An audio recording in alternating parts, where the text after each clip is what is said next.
नमस्कार। आज हम एक काफी दिलचस्प कहानी पर बात करने वाले हैं। हाँ, एक ऐसी कहानी जो हरियाणा के एक छोटे से गांव न्योली कलां से निकलकर ग्लोबल म्यूजिक सीन तक पहुंची है। बिल्कुल। ये कहानी है परवीन धांडा की, जिन्हें आज सब धांडा न्योलीवाला के नाम से जानते हैं। और सिर्फ उनकी कहानी नहीं, बल्कि एक नए म्यूजिक स्टाइल हरियाणवी ड्रिल के बनने की भी कहानी है ये। हाँ, तो देखते हैं कि कैसे एक किसान परिवार का लड़का, जिसके सपने बड़े थे, उसने अपने जड़ों को, अपनी बोली को एक ग्लोबल साउंड के साथ जोड़ा। सही। सफर शुरू हुआ न्योली कलां से। साधारण हालात थे, पर सपने, जैसा आपने कहा, बड़े थे।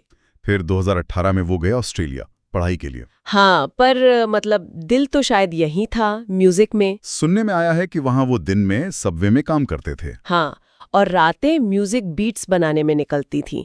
वो जुनून था।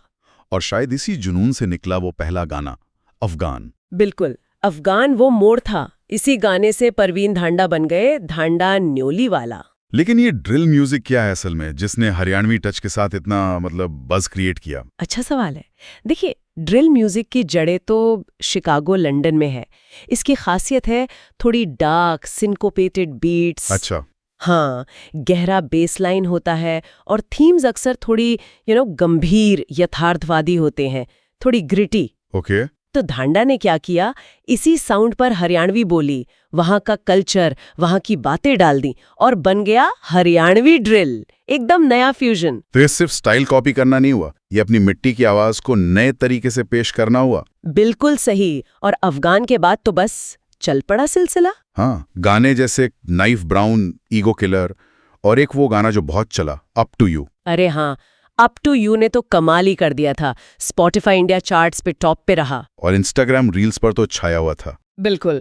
ये सिर्फ गाने नहीं थे, ये हरियाणवी ड्रिल का झंडा बुलंद कर रहे थे। और फिर वो दिल्ली वाला कॉन्सर्ट, ताल कटोरा स्टेडियम, हजारों लोग। वो तो किसी भी आर्टिस्ट के लिए एक सपने जैसा है। लेकिन देखिए, शोहरत के साथ अक्सर दूसरी चीजें भी आती हैं। चुनौतियां, विवाद। हाँ, विवाद भी हुए। नाइफ ब्राउन गाना जो था, उसमें हथियार दिखाने पर काफी बातें हुई, आलोचना हुई। फिर एक रैपर हैं आरपी सिंह, उनके साथ रैप वॉर भी छिड़ी। मतलब गानों के जरिए एक दूसरे पर निशाना साधना। अच्छा, और वो गैंगस्टर रैपर वाला टैग भी लगा उन पर। इस पर धांडा का क्या कहना था? उनका स्टैंड तो काफी क्लियर रहा है। वो कहते हैं, जो सच्चाई बोले उसे लोग बगावती समझते हैं। मैं बगावत नहीं करता, मैं बस आवाज देता हूँ। उनका मानना है कि ड्रिल म्यूजिक में जो वो दिखा रहे हैं, वो हरियाणा की जमीनी हकीकत का एक पहलू है। तो ये एक तरह से डिफेंस है, या वाकई उनके गानों में वो चीजें हैं जो इस इमेज को बनाती हैं? देखिए, ये नजरिया है।